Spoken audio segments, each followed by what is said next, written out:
Hi everybody, welcome to Oxford News This Week. I'm Terry Stiles.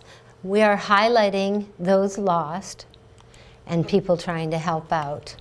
That and more on this edition of Oxford News This Week.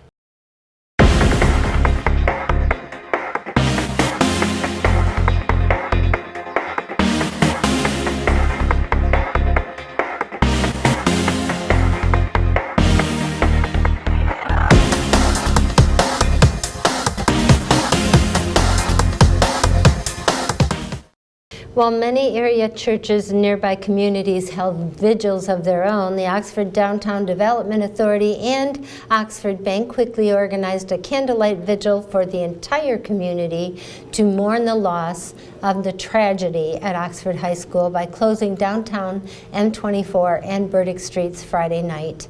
At 7 p.m., the candles were lit and church bells rang across Michigan for 4 minutes of silent prayer. Thoughts are with 17-year-old Madison Baldwin, 17-year-old Justin Schilling, 16-year-old Tate Mayer, and 14-year-old Hannah St. Juliana. On this edition of Oxford News This Week, we're going to highlight the victims that we lost. Shooting victim Justin Schilling was a scholar, part of the International Baccalaureate Program, and a University Scholarship awardee. Lettered athlete, he was also on the member of the Oxford School bowling team and an avid golfer. On Friday, an honor walk was actually held at the McLaren Oakland Hospital in Pontiac as he was wheeled to the operating room for organ donation. Community members and police and fire department first responders from across Metro Detroit gathered outside the hospital to show their support. Justin's family also acknowledged that the pain the other families are going through, they're actually sending prayers and thoughts to them as well. Hannah St. Juliana was a freshman devoted to volleyball and basketball player. She also played the keyboard. A friend of Hannah said she was a joy in life, and that was apparent to her, and it was contagious. Madison Baldwin, 17. She was a senior. She was an artist who loved to draw, she loved to read, and she loved to write.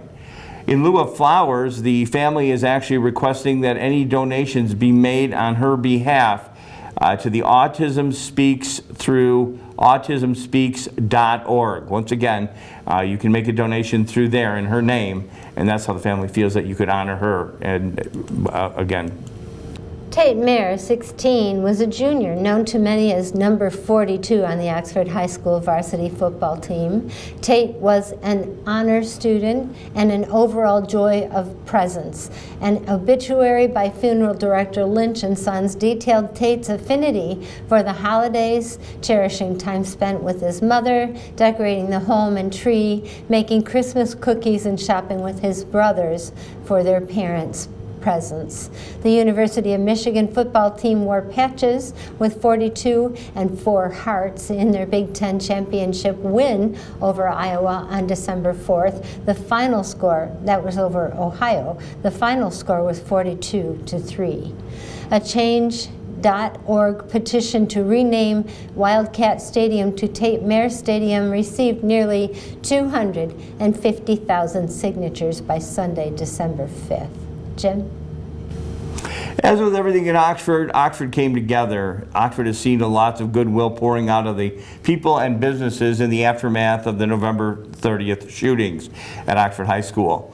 Two local financial institutions, Oxford Bank and Genesis Credit Union, want to warn folks about making donations. There have been some accounts set up, and there could also be some false accounts set up as well. You can make a donation to help out the families by the Oxford Bank. Oxford Community Schools and Oxford DDA have established the Oxford Community Memorial and Victims Fund to accept donations for their families and the community. Donations may be sent by utilizing any of the following channels. In person, you can donate at any Oxford Bank location. You can send a check to the Oxford Bank. Their address, Oxford Bank, P.O. Box 17, Oxford, Michigan 48371. When sending a check, make the check payable to the Oxford Community Memorial and Victims Fund.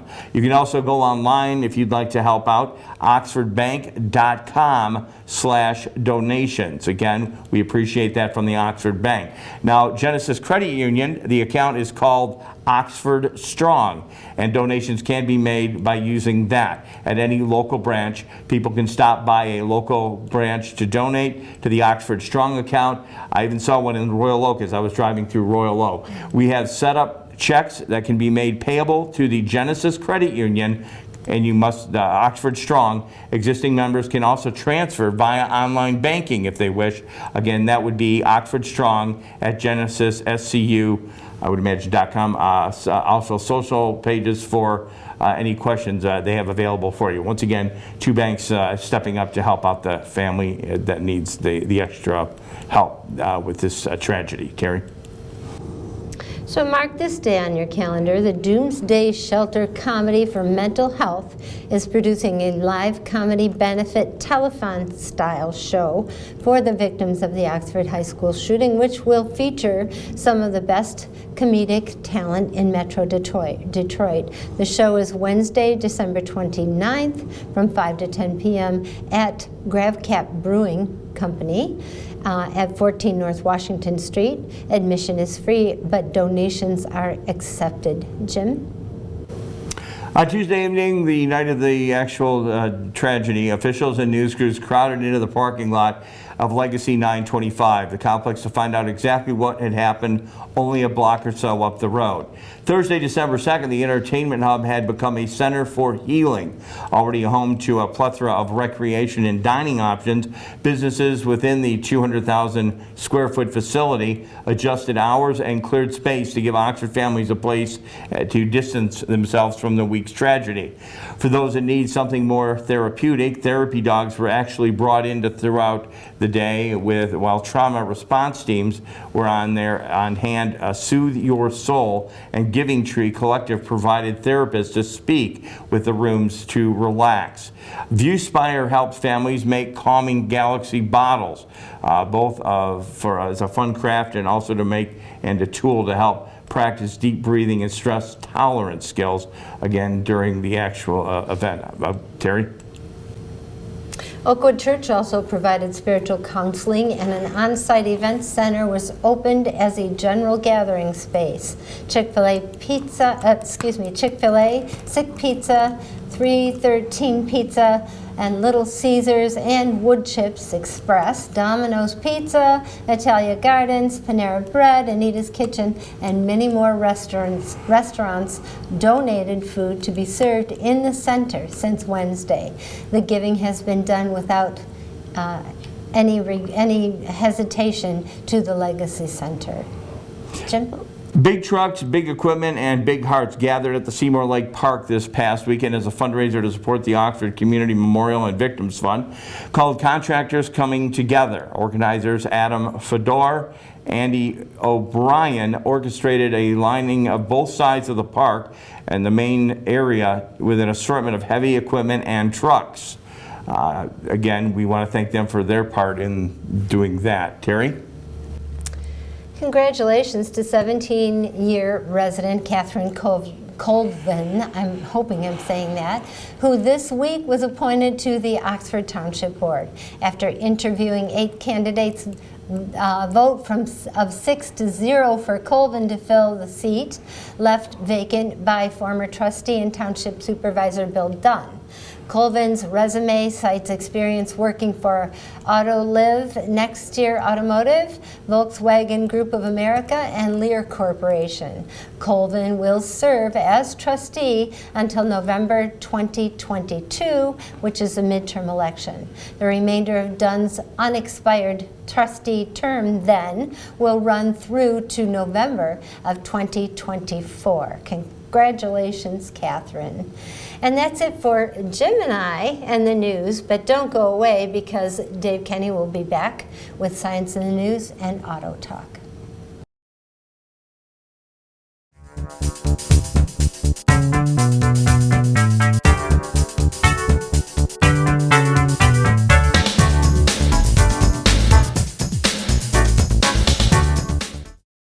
Welcome to Science in the News. I'm Dave Kenny, and this story is taken from New Scientist. older people who have had cataract surgery to improve their eyesight are less likely to develop dementia afterwards. The effect could be because people who lose their eyesight typically spend more time at home and so get less mental stimulation, or it could be down to a strange effect that cataracts have on the colors that reach the retina at the back of the eye. Cataracts, which involve the lens of the eye becoming more cloudy with age, are one of the most common causes of vision loss in old people. They can be fixed by surgically removing the lens to replace it with a plastic one. Sight loss was already a known risk factor for developing Alzheimer's disease and other forms of dementia. Cecilia Lee at the University of Washington in Seattle wondered whether cataract surgery could have a noticeable correlation with dementia incidence. She and her team took advantage of an ongoing U.S. study that began in the 1990s and that aims to identify risk factors for dementia. They looked at the health records of about 3,000 participants who were 65 or older and had either cataracts or glaucoma, another eye condition that is treated with surgery. This was used as a comparison. Over the next 8 years, those who had their cataracts removed had on average 71% of the chance of developing dementia as those who had cataracts that went untreated. As it wasn't a randomized trial, the study couldn't prove that the cataract surgery protected against dementia. Another possible explanation, for instance, is that people are more likely to be recommended for surgery if they are healthier to start with. But there was no significant difference in dementia rates between people with glaucoma who did or didn't have surgery, suggesting that cataract surgery was indeed protective. The surgery could lower the risk of dementia by enabling high-quality sensory input to the retina and therefore improving stimuli to the brain, says Lee. Another idea is that because cataracts filter out blue light, this disrupts light sensing by cells in the back of the eye that are especially sensitive to blue light and help govern our body clock. This could disturb our normal circadian rhythm, which has previously been linked with dementia. Because cataracts affect the overall quality of light that reaches the retina, including the blue light, cataract surgery may enable the reactivation of those cells in a way that is protective against cognitive decline, says Lee. There is so much that we do not know yet, and keep on studying. Well, that's it for this edition of Science in the News. I'm Dave Kenny.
Back with you in Oxford News this week, time for some sports, and obviously with the events of the past few weeks, the sports in the local community have been canceled, but some sports paying tribute to Oxford. One of the most meaningful games in Michigan recent football history gave Aiden Hutchinson a chance to be on the, he was actually scheduled to go for the Heisman Trophy. It'll give you goosebumps when Coach Jim Harbaugh pointed out to the score at the end of the Big Ten Conference Championship game. It was 42-3. The Wolverines had just scored for the final time against Iowa. Again, 42-3, the margin lighting up the scoreboard. When Harbaugh told reporters, he said, hey, Aiden Hutchinson was the one, the spearhead, that actually came into the office and said that he thought the team should wear number 42 and the goose with the patch with the hearts representing represented of the ones that had passed. Wolverines had secured their first Big Ten title in 17 years and a spot on college's football playoffs for the first time, and it was lost on no one. The number 42 happened to be there. Also, that was the number Tate Myre wore, the football player who was, again, one of the 4 students that were shot. Tate's family was actually brought in to be special captains on the night of the game as well, and they were paying tribute to Tate, his family, again, on scene at the University of Michigan championship. Also, following the recent tragedy in Oxford, the Michigan women's basketball team will wear as a special patch on their matchup against Minnesota to commemorate Hannah St. Juliana, a student who lost her life also during the tragedy. It includes the initials of St. Juliana, a freshman at Oxford, with a block O to honor the Oxford community. St. Juliana also played on the high school volleyball team, basketball team. She made her high school debut the day before the tragedy, wearing the number 52. Once again, 2 Michigan teams trying to pay tribute to the Oxford athletes with their patches. Again, that wraps it up in sports. We'll be back with more on this edition of Oxford News This Week. We'll be right back. Do you love local sports? Whether it's Oxford High School or Parks and Rec, you can buy copies of each game. To purchase your copy, call us at 248-628-9658 or give us an email at manager@occtv.org or talk to us at the next game. Hopefully we'll see you there. Welcome to Auto Talk. I'm Dave Kenny, and these stories are taken from Automotive News.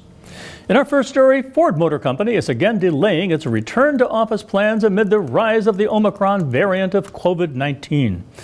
The automaker most recently planned to bring back salaried employees with a new hybrid work model beginning in January. The company told employees December 6 that it will begin phasing in certain groups of salaried workers in February, with the bulk of the workforce not returning until March. The state of COVID-19 remains fluid, and despite the success of our ongoing safety protocols and increased vaccination rates, we are shifting the start date of the hybrid work model to March, Ford said in a statement. We'll begin with a pilot phase for select non-site dependent employees in February and in March, and we expect remaining team members to begin working flexibly between Ford campuses and remote options. The new hybrid work model will allow workers to go into office only when necessary. Ford said it was redesigning its office space to better accommodate this new way of working, with an emphasis on more collaborative spaces and team areas. A spokeswoman told Automotive News that vaccine requirements for most salaried workers remain in place. Meanwhile, General Motors said it had not yet set a formal return to workplace date for salaried employees. In April, it put in place Work Appropriately, a plan under which teams have the flexibility to work where they can have the greatest impact.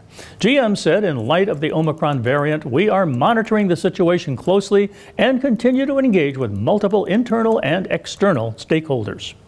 GM is not yet mandated vaccines for its salaried employees. Chrysler parent Stellantis, which is requiring all of its 14,000 U.S. salaried non-represented employees to be fully vaccinated by January 5th, the company said it was moving to a flexible and agile work environment that enables our team to meet the challenges and opportunities that lie ahead. Dubbed the New Era of Agility pilot program for North America, it is expected to begin in early 2022. Stellantis plans a hybrid work model, with employees spending about 70% of their time working remotely and 30% in offices. And in our next story, General Motors customers who buy vehicles without heated steering wheels because of a part shortage can have the heating system added next year, the automaker said. The update comes weeks after GM told dealerships that it had to temporarily eliminate heated steering wheels, heated seats, and ventilated seats from many 2022 models.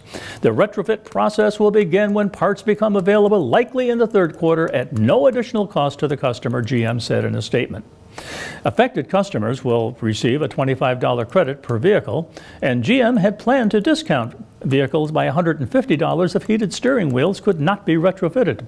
On November 19th, GM said it would retrofit vehicles sold without heated and ventilated seats, but the automaker did not yet have a retrofit solution for heated steering wheels.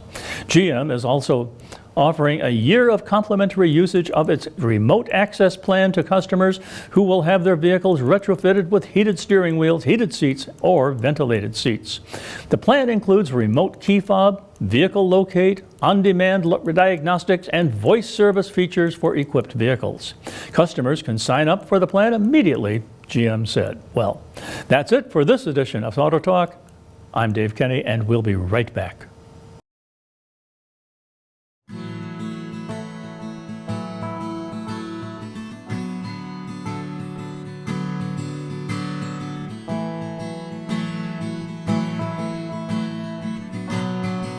Well, that's it for Oxford News this week. If you'd like to learn more about these stories and others, you can go to the Charter of Township of Oxford Facebook page. You can go to our website, which is occtv.org. You can catch us on Charter Channel 191 or AT&T Channel 99. You can also go to the Oxford Leader newspaper and get more information, longer stories. It's been quite a It's so weird. weeks. I've been thinking about this. Like I said, we did this story. I know you did it the week prior. I did the news last week, and Yeah. you and I are back together again. And it's probably like everybody in Oxford. I mean, obviously, a lot of people, celebrating the holidays and Christmas and stuff like that coming up. But it's just like, it's kind of hard to do that right now Yeah. because of the fact is that, Oxford is going through so much, of a challenge. And Yeah. I think maybe spirituality is going to get us through this. I mean, you, Hope so. you definitely, connect with, Yeah. with somebody and talk it out. I mean, maybe you don't think you're stressing. Maybe you need to talk to right. somebody. Yeah, right. Well, I think we all need each other right now. This is not the time to, argue and fight and all that. Not at all. And- Yeah, you're right. Exactly. I and mean, it's Oxford. amazing the kindness that I've seen out of people in the last 2 weeks. It's just, it's right on our sleeves right now. It's right here, rather than you kind of almost have to look for it most of the time because we're all so busy with our lives. Right now, this is our life. And the other part of it too is, Terry, you and I have worked in this business. I mean, in some sort of fashion, whether it be Yeah. Oxford Television or other places, is that we do the news and stuff like that, and I mean, it's the news story The that's remote- making around the world. But I mean, this is going to be here for months, years to Yeah. come. Yeah. And the thing about it is Oxford has the resources. And I mean, I like the Oxford Strong thing. It's just because Yeah. if you lived in Oxford, you know that the community always gathers and gets together in a whole. You may not get along with everybody, Yep. but you definitely you have each other.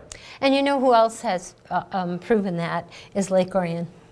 Unbelievable. And it makes me want to cry even to talk about it. No, when I drove through here and Yeah. on my way up, what is it? I come up Joslyn, Yeah. and you see every Lake Orion. I mean, in football, they'll kick our tail end, okay? But when you get down to it, they try. stepped up, and Yeah. they are. Yeah. I mean, that community is hugging us They're right part now. of our. They're part of our community too. As I You think know, a lot there's- of people in the state, but I think Lake Orion especially so because. If we Yeah. were to play football against them, I don't want to play football, but Yeah.